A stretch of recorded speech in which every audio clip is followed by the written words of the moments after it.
एक ओंकार। Political trends के सभी दर्शकों को मेरा नमस्कार। आज चर्चा करेंगे श्राद्ध और श्रद्धा के काल की, यानी पितृपक्ष या महालय काल की। ये वो काल है जो हमारे पितरों को पूर्ण तरह से समर्पित है। यदि इस काल में हम सब संकल्प युक्त तर्पण, पिंडदान और पूजा पाठ आदि अपने पितरों को समर्पित करें तो उनकी आत्माओं को बहुत ही शांति और प्रसन्नता मिलती है। इस तथ्य को और जानने के लिए चलिए चलते हैं पितृलोक में। ये वो लोक है जहां मृत्यु के पश्चात हमारे कुटुंब की सभी आत्माएं आपस में मिलती हैं और कई बार मोहवश कुछ आत्माएं तो वहीं लंबे अरसे तक टिक भी जाती हैं। इस श्राद्ध संस्कार के कारण उन आत्माओं को भी एक तरह से तृप्ति प्राप्त होती है और संपूर्ण परिवार को और कुल को उन आत्माओं का आशीर्वाद प्राप्त होता है उन्हें मुक्ति दिलाने के लिए।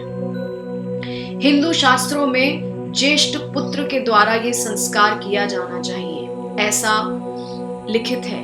किंतु यदि ज्येष्ठ पुत्र न हो तो पुत्री के पुत्र द्वारा या मृत जीव की विधवा या उनके उत्तराधिकारियों द्वारा ये संस्कार अवश्य किया जाना चाहिए।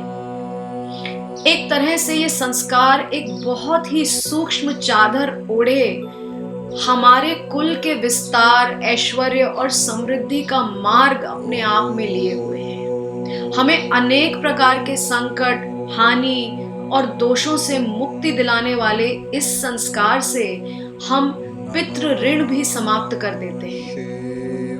पौराणिक काल से ही हम अपने पितरों को उनके प्रिय भोग्य पदार्थों के दान और ब्राह्मण भोजन के द्वारा सभी पूर्वजों को ये संस्कार समर्पित करते हैं। हमारे चर्म चक्षुओं से दिखते तो नहीं हैं, किंतु अक्सर हमारे पूर्वज धरती पर इस समय हमें आशीर्वाद देने आते हैं।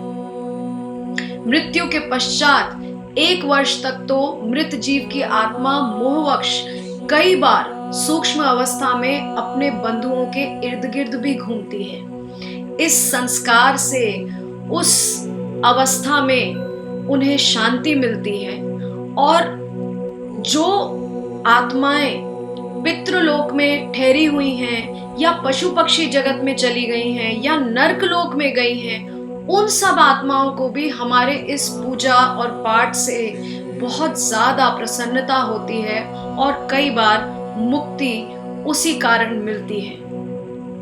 हम सब ने शायद ध्यान न दिया हो, किंतु विवाह के समय भी हम गोत्र के पश्चात अपने पितृगण का आवाहन अपनी तृप्ति के प्राप्ति हेतु ही करते हैं। तो फिर पितृपक्ष में उनके नाम से संस्कार क्यों न करें। ये संस्कार अत्यंत महत्वपूर्ण है और इस बात में लेश मात्र भी हमें संशय नहीं होना चाहिए कि अगर शास्त्र सम्मत रूप से हम अपने कुटुंब की प्रसन्नता के लिए कुछ करना चाहते हैं तो ये संस्कार हमें अवश्य करना चाहिए। यही कल्याण और मुक्ति का एक मार्ग है।